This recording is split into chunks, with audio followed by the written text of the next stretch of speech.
Allez, on se lance dans le décryptage d'une course qui s'annonce fascinante, le prix Rose Laurel. Mais attention, ici on ne va pas se contenter de jouer aux devinettes, non, on va explorer une prédiction qui se veut basée sur une méthode scientifique des plus rigoureuses.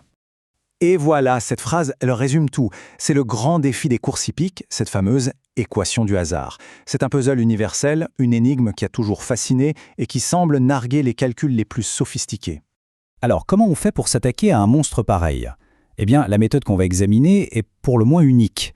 On la décrit comme une approche quantique. Bon, rien à voir avec la physique des particules, c'est juste une image pour souligner son incroyable complexité.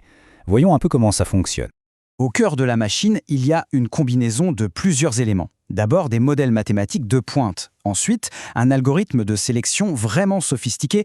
Et surtout, c'est ça la clé, une décision stratégique. On laisse de côté une bonne partie du peloton pour se concentrer sur seulement 6 chevaux, choisis avec une précision quasi chirurgicale. Et là, attention, le chiffre qui fait tourner les têtes, 98%. C'est le taux de réussite théorique que revendique ce modèle. Ce qui est assez fou, c'est que ce chiffre garantirait la présence d'au moins un des chevaux sélectionnés sur le podium.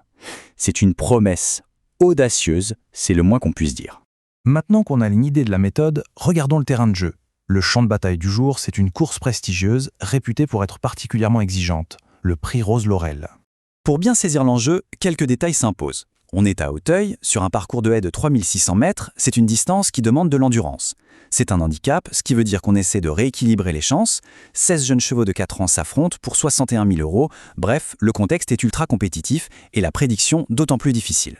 Passons maintenant au cœur du sujet. Qui sont ces 6 chevaux que l'algorithme a réussi à isoler parmi les 16 partants? C'est ce qu'on va découvrir un par un. Tout en haut de la liste, le modèle désigne le numéro 4, MC Lord. Il est considéré comme le concurrent le plus sérieux de toute la sélection et quand on jette un œil à ses performances, on comprend assez vite pourquoi. Ce qui place MC Lord en tête, c'est sa forme du moment. Elle est juste étincelante. Il sort de 2 podiums, une 3e, puis une 2e place.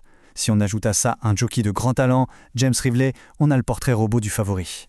En deuxième position dans cette sélection, on trouve le numéro 2, Passionata. Si MC Lord brille par ses coups d'éclat, l'atout majeur de Passionata, c'est sa régularité. Une vraie métronome. Passionata est un vrai modèle de constance. Sa récente 4e place en steeple montre sa polyvalence, car elle est tout aussi à l'aise sur les haies. Son indice de confiance de 4,9, l'un des plus élevés, en fait une base très fiable pour cette sélection. Le 3e cheval de la sélection est le numéro 9, Fanfaron. C'est un cas intéressant parce qu'il revient à sa discipline de prédilection, les haies, après avoir fait une petite incursion en steeple.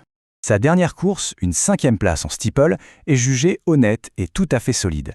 Mais c'est surtout son retour sur les haies, un terrain où il est potentiellement plus à l'aise, qui en fait un prétendant légitime pour une place dans le trio de tête. Là, on voit bien comment l'algorithme évalue des profils très différents. D'un côté, Falcon Jet, dont la forme est vraiment inquiétante, avec un récent abandon en course. De l'autre, Raffles Princess, qui vient de faire sa rentrée avec une 6e place. Ça veut dire qu'elle a une marge de progression, surtout avec une jockey comme Brouillani Frost. Et on termine cette sélection avec le numéro 1, Roman Skies. Lui, c'est clairement le pari le plus audacieux, le coup de poker de cette liste.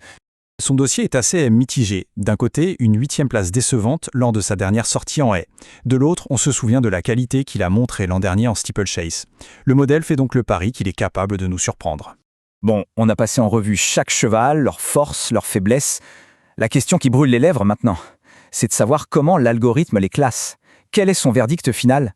C'est le moment qu'on attend, le point culminant de toute cette analyse, la prédiction finale, dans l'ordre de préférence qui a été établi par le modèle. Et voici le classement final. En tête, MC Lord, le favori logique. Il est suivi de près par la très régulière Passionata, puis par Fanfaron en 3e position. Viennent ensuite, dans l'ordre, Falcon Jet malgré les doutes, Raffles Princess qui peut progresser, et enfin Roman Skies, la surprise potentielle de cette sélection. Avant de se quitter, il est absolument essentiel de conclure sur une note importante. Un rappel à la prudence qui est indissociable de ce sujet. Ça, il ne faut jamais l'oublier. Derrière les chiffres, derrière les analyses, les jeux d'argent impliquent des risques bien réels. Il est donc crucial de jouer de manière responsable. C'est vraiment le message le plus important à retenir. Merci d'avoir suivi cette analyse.